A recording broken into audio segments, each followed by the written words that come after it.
পুরুষ আর একজন মহিলা, সম্ভবত তারা স্বামী স্ত্রী হবেন। তারা গতকাল সন্ধেবেলায় নিউ মার্কেট পার্কিংয়ের সামনে প্রচণ্ড ভিড়, সেখানে দাঁড়িয়ে তারা খুব ঝগড়া করছে। ঝগড়ার বিষয়টা কি সেটা শুনলে আপনারা অবাক হয়ে যাবেন।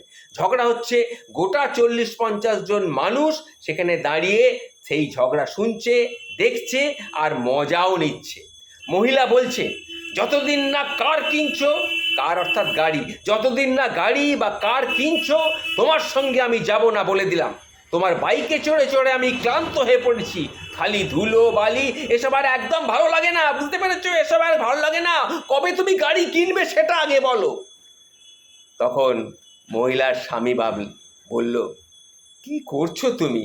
এত পাবলিকের সামনে আমাকে এইভাবে কেন বেইজ্জতি করছো? না দেখছো না কত লোক সবাই তাকিয়ে তাকিয়ে দেখছে ব্যাপারটা? দাও দাও, বাইকের চাবিটা আমাকে দাও, চলো বাড়ি চলো, বাইকে চড়েই চলো, দেখছি পরে কি করা যায়।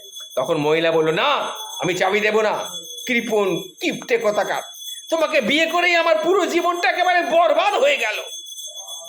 এতক্ষণ যারা পাশে দাঁড়িয়ে ঝগড়া দেখছিল তারা কেউ কেউ মিলে মহিলাকে বোঝাতে গেলেন, কিন্তু তাতে কোনো কাজ হলো না। মহিলাটি ভীষণ একগুঁয়ে স্বভাবের ছিলেন। আমিও দূর থেকে দাঁড়িয়ে সেটা দেখছিলাম। এবার লোকটা আরও রেগে গেল। সে বলল, তুমি কি চাবিটা দেবে নাকি দেবে না, নাকি আমি তালাটা ভাঙবো? তখন মহিলা বলল, যতক্ষণ না কার কিনছো, যতক্ষণ না গাড়ি কিনছো, চাবি আমি কিছুতেই দেবো না, তোমার সঙ্গে আমি বাড়িতেও যাব না, এই আমি বলে দিলাম। তখন লোকটা খুব বিরক্ত হয়ে গেল, উপস্থিত জনগণের সাহায্য চাইল, বলল, দেখুন কি করি বলুন তো, আমার গিন্নি কি আরম্ভ করেছে বলুন তো। তখন 2-4 জন যুবকের সাহায্য নিয়ে তখন কি করলেন, গিন্নি যেহেতু চাবি কিছুতেই দিল না, তখন 2-4 জন লোকের সাহায্য নিয়ে শেষমেশ বাইকের তালাটা ভাঙা হলো। ভদ্রলোক বাইকে চড়ে তারপরে স্ত্রীর উদ্দেশ্যে বলল, দেখো, শেষবারের মতো তোমাকে বলছি, আজকের মতো বাইকে চড়ো, কালকে আমি দেখব গাড়ির ব্যবস্থা কি করা যায়।